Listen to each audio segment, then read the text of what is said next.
nitie weche motuom kaendi madongo kabisa. Adhi wuoyo achiel kaesto arwaka diji ma Migori County mondo mi owuo kodu kaso rwak governor.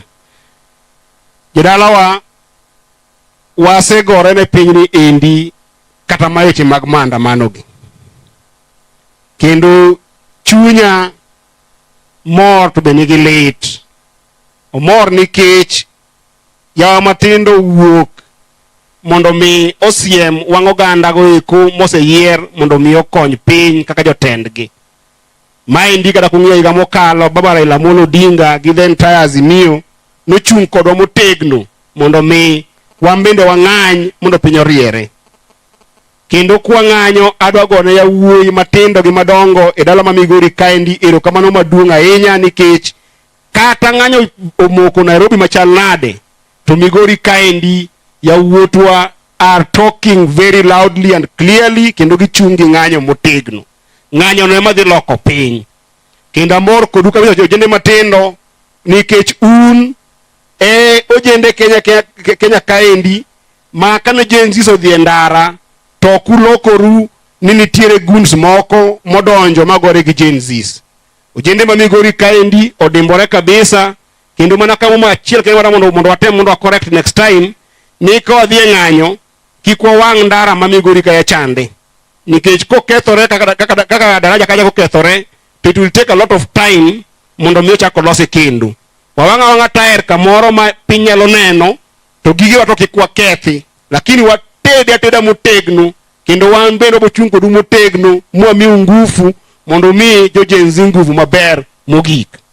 Nikech katiba wacho niya, adhi wacho magi dho ngere tieko, if any public officer is not of sound mind, then it does not deserve to be a leader of any position that is elective or otherwise delegated.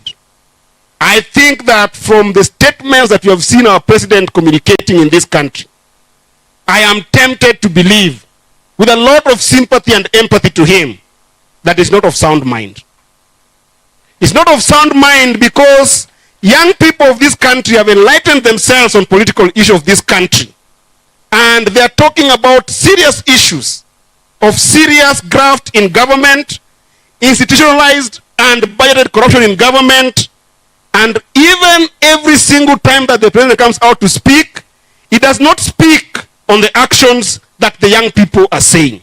And I want to make it clear here to Mr. President that Article 131 of the Constitution defines the presidency as number 1, commander-in-chief, number 2, head of state, number 3, a symbol of national unity. Every single time you have spoken to people of Kenya, you have only spoken to the people of Kenya as a commander-in-chief, which basically means somebody who's overwhelmed with power for power's sake. Because GenZs are saying that, Mr. President, can you for once and for all dissolve and not reshuffle your government? So that if you dissolve that particular cabinet, then we can even have at least 5 GenZs entering cabinet because they understand the work of cabinet better than you. And you don't listen to them. These GenZs came to parliament in a constitutional order and a constitutional democracy. If the people come to parliament, the parliament ceases to exist. The government ceases to exist. It basically means that there is no confidence in both the government and parliament. GenZs are saying, resign and go. That's what GenZs are saying. You're not listening to them. And the people around you are also not listening. If GenZs had made their way into State House and defiled the State House and got into State House, one thing could have happened in this country. The president could have left the State House and the army could have taken over. If GenZs made it into parliament, they defiled parliament and got there because that is the house of the people.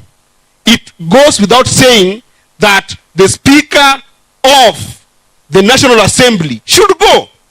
What is Wetangula doing in office? If GenZs made it to parliament, it goes without saying that the leadership of National Assembly, starting from Kimani Ichung'wah, going to Silvanus Osoro, going all the way to the people who wrote this budget should go. What are they doing in parliament?